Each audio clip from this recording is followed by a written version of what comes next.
This year's challenge is about looking at historical figures in Kansas City and learning about the legacy that they left behind and what they did to shape our city.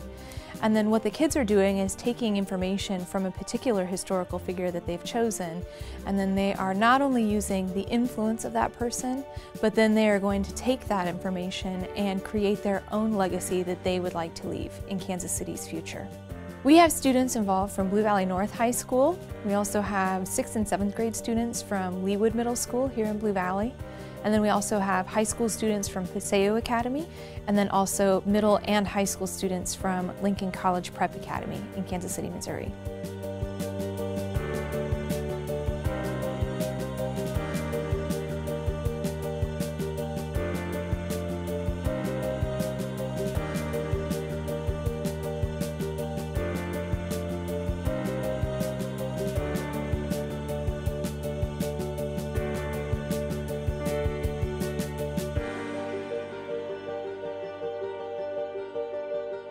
Initially, the students were asked to imagine what they thought the future would look like in the year 2050. And then we started to focus in a little bit and think specifically about education, communications, or free time in the future. I want you to sketch some images, some pictures of what you think that looks like. And then I also want you to write and take some notes. So I want you guys to take the idea that you came up with and think of 3 things that would have to happen between now and 2050 for your idea to become real. So we spent some time looking at some historical videos of Kansas City and learning about Kansas City's history so that we could see the context for where we are right now. We took in consideration our history and then what we could do to carry on the legacy of those people who made such a big mark here. We found a lot of discoveries about things we didn't already know about our own city. Kansas City is actually very rich in history, and there was stuff I learned when I was researching historical figures that I didn't even learn in school. Well, I was surprised that Walt Disney actually grew up in this very town. The railroads actually went through Kansas City, and that's what brought people here. So because it was a little ambiguous and because they weren't familiar with the process, they themselves were a little bit unsure of what to expect. Even as we approached our first big workshop, they were still really nervous. Just discovering, like, what exactly are we doing? That's the whole nature of design anyway.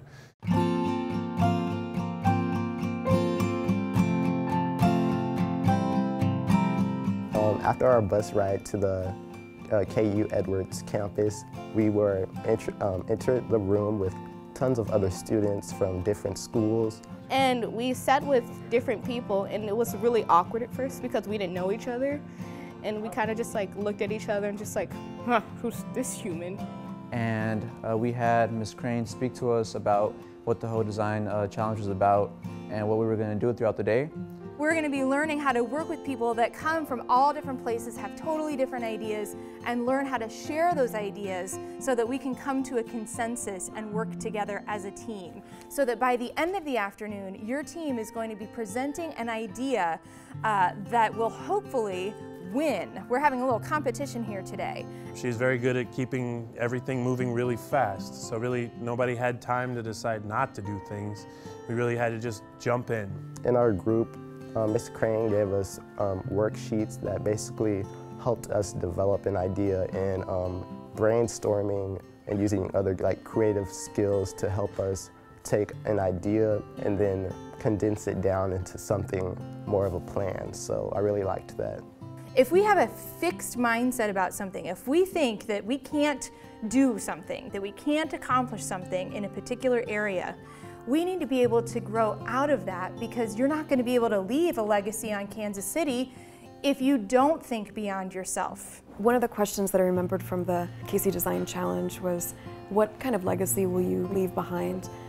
Looking back at the history of Kansas City and seeing those important figures and what they did, and they can put themselves in their shoes and see what they can do to move the city forward. I want you guys to decide on one particular person. We chose Joyce C. Hall because Hallmark is here, founded in Kansas City, and he kind of like wanted to revitalize KC. We chose Walt Disney because we just thought he was kind of inspirational and we wanted to like follow up on his legacy. After we chose a specific person, we did an idea. We had a bunch of crazy ideas, so the hardest thing to do was to actually find in a single idea that we all agree upon. This encourages me to become more outgoing, and it also encourages me to put more effort into communicating my ideas and not being scared to say something. We are going to have to be able to take your idea and communicate it visually and verbally. We had to basically bring our idea to life and draw it out on a poster board. I guess what are we going to put in the middle to show it's a community garden? Garden? A garden, yes! Community. Yeah. Wait, what's the title on this one? K. Barnes Award. K. Barnes Award. Yeah. So we'd have the positive, it'd be to everyone, and then say positive, be positive, and then our names and sign it. You're going to have a dashboard, your homepage, and then you're going to have your profile. And we finished our design and poster, and then we all went around and voted for each other's ideas. Students had the opportunity to walk around the entire facility and see all of the different ideas that everybody had come up with, and they were asked to cast 3 ballots for their top 3 favorite presentations. They also had a representative at each of their groups that were giving like an elevator speech about their particular idea. In that speech, they were to get across all the power of their product and how it would change and leave a legacy in Kansas City. We broke out of our show and we just had fun with it, and we were like, come to our table, we're the best. This right here would stop that. This would end all the speculation. But as soon as people started standing up on desks and yelling, you could tell this was really a competition. So the next day afterwards, my students were like waiting in anticipation for the email, who's going to make it to the next round.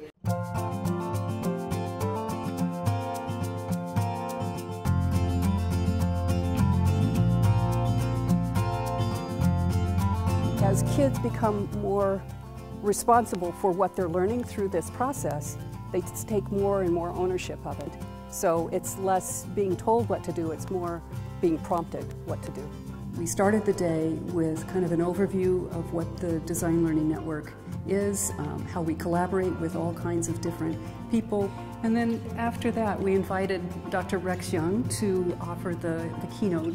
The most pernicious myth of all involves this notion of creativity living in the right hemisphere of the brain. He did a presentation about creativity in the brain, and I haven't taken as many notes on something myself in a long time. One of the things that we did in the morning was have the teachers working side by side with the creatives, and we took them through a mini design learning challenge. We were asked to pull out 3 objects from our personal possessions and place them on the table and come up with why they had something in common.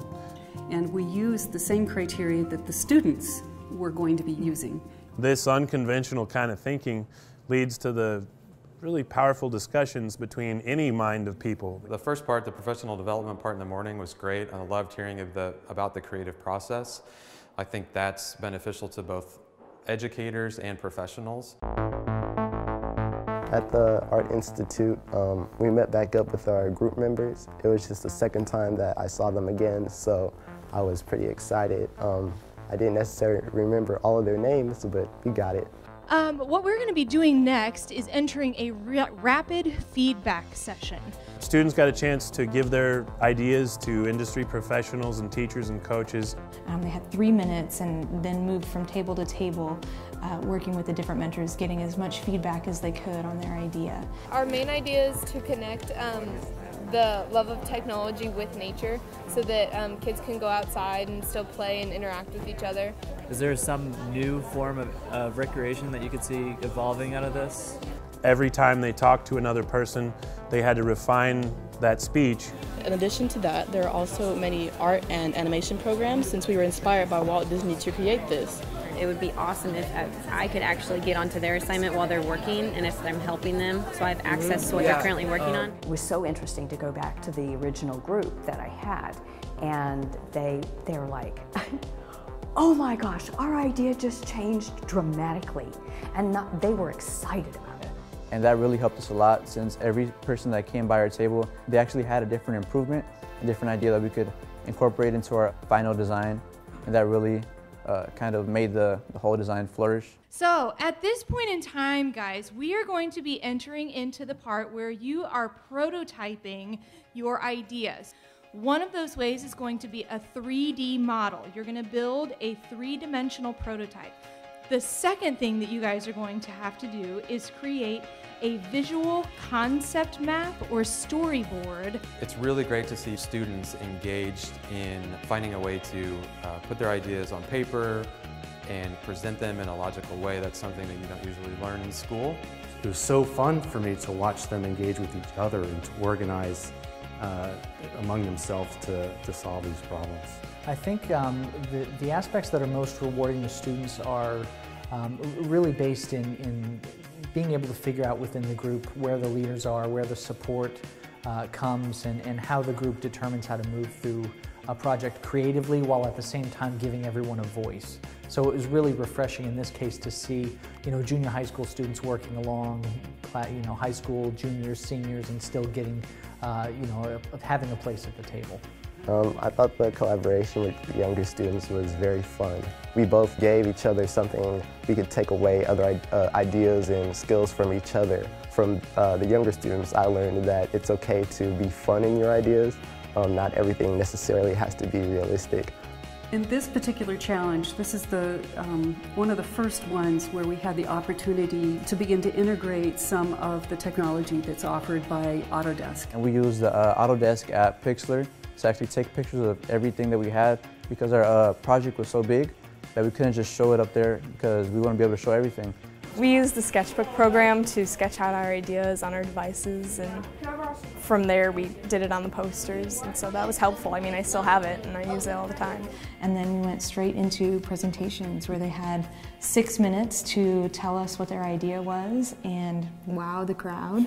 Our idea is VIDS, which stands for Virtual Interactive Directive System. And you would go around to different parts of the community with, like, a ballet studio could be across one town, and then an hour later you move over and go to like a graphic design firm. It would carry on the Joyce C. Hall legacy, and with this kind of card, and not just an e-card, you could still have the traditional and physical feel of it, and you could still sign it and have the sentimental value. Our plan is to build murals throughout the entire Kansas City area.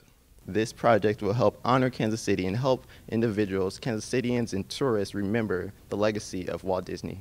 Thank you. I think that the presentation was the hardest because you had to keep remembering what you were supposed to say. I really felt it was a good lesson for how presenting you might not always have as much time as you need, so it's good to cut down on what you're going to present and make sure you know what you're going to say and have the most important points outlined. And I really enjoyed how most of the adults there actually treated us like adults and not like kids, so our ideas kind of seemed like they really mattered. Following that, which I got to be part of for the first year, a group of jurors went back and deliberated and discussed why some of the presentations were more viable or likely to exist in the world, how they had factored in the information that they were supposed to, how they had used the artist's legacy and used it as a starting point, how they had included science, technology, engineering, or math. And we had some excellent conversations about the groups that presented. It was really difficult to make some choices because we had some really close calls between several of the groups. And I heard from several different mentors that a lot of these ideas were not only great, but they're just that far away from actually being able to be implemented. J.C. Hall Park. And then we were able to announce a final winner. So we presented them with some 3D trophies. I came away extremely inspired and excited about the prospects for the science and technology and artistic abilities in the next generation.